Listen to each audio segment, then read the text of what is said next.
Peace, family. Vicki Dillard here on African Diaspora News Channel. Thank you so much for tuning in and giving the video a big thumbs up and sharing the broadcast. Family, now we have come to love Oprah Winfrey over the years because of what she did in terms of the talk show world, beating out the Donahues of the world and so forth and so on with her impact and influence, right? Well, what was happening many times blatantly, but also subtly, subliminally, was how she was using her platform for decades to perpetuate anti-Black stereotypes, particularly anti-Black stereotypes. Some of you may or may not know that almost a decade after our dear beloved brother Michael Jackson passed, she went against the wishes of his family and his team and interviewed those considered to be discredited individuals who won no case in court against Michael Jackson. Of course, he prevailed, even through trial. But yet she went against what Black society said, and she actually even acknowledged the fact that she was going to be accused of taking down the Black man by interviewing Michael Jackson's accusers who failed in court, and Michael Jackson won victoriously, to where no court, state or federally, found that he was doing anything inappropriately with children and so forth and so on, right? But yet she interviews his quote unquote accusers. Well, in addition to that and a whole lot of other stuff that she did over the years, watch this, while supporting the Harvey Weinsteins of the world, one of the most notorious, incredibly alleged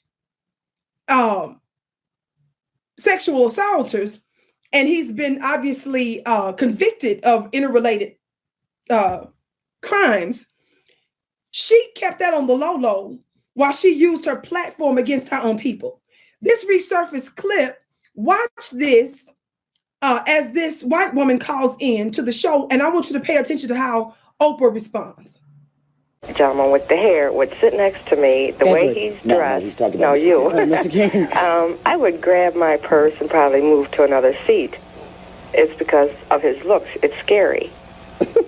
That's because it's out of her culture. Well, that's interesting. Clarify, madam, what you're saying. What does the word scary mean? Oh, gee, I don't know. Well, now would be a very good time to figure it out. What does the word scary mean? That is my question. Well, you would frighten me. I understand that. General. What does the word scary mean? Or, same question, why would I frighten you? I haven't been in a fight since I was in 8th grade. Well, you're probably not normally dressed up in a suit. You just look like you're a tough guy. If she went to Jamaica, she'd be frightened all the time. Well, madam, let me then answer the question. So what is it? Is it because of the way he's dressed, the color of his skin, or his hair? Is it his hair? Yes. Yes.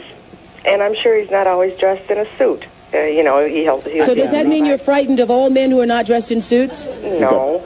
Okay. It's just the garb, I think, that would scare me. Mm-hmm. Well, you know, this is interesting, madam. Let me then advance this point. I speak of the old racism, which was pre-Dr. Martin Luther King. I then speak of the new racism. One of the things you have to understand about racists or about yourself is racists are inherently intellectual cowards. They won't come out and say, I hate because I hate. Story over. What they will do is take pseudo-facts. They will take facts that are not true and use that as the intellectual pyramid to come to a conclusion that is inaccurate. If you actually want to talk about the statistics, if you are afraid of me on that bus, I don't ride on buses, because you think I'm going to murder you, there is no statistical basis for that. You are more likely to be murdered by your husband, by your son, by your brother. If you are afraid of me sitting next to you on that bus that I don't ride on, because you are afraid that I'm going to rape you, statistically, your boyfriend, your husband, is more probably going to be the rapist. So I'm saying you are the manifestation of the new racism, and you have used the same pseudo-intellectual statistics to construct a racist position. Thank you, caller. I'm sure you didn't know you did all that with one phone call. Okay, did you all see that? This is why we call her Oprah Winfrey, and a homegirl, Kale King. She was very dismissive of this intellectual Black man's points. She gave no true credence to it.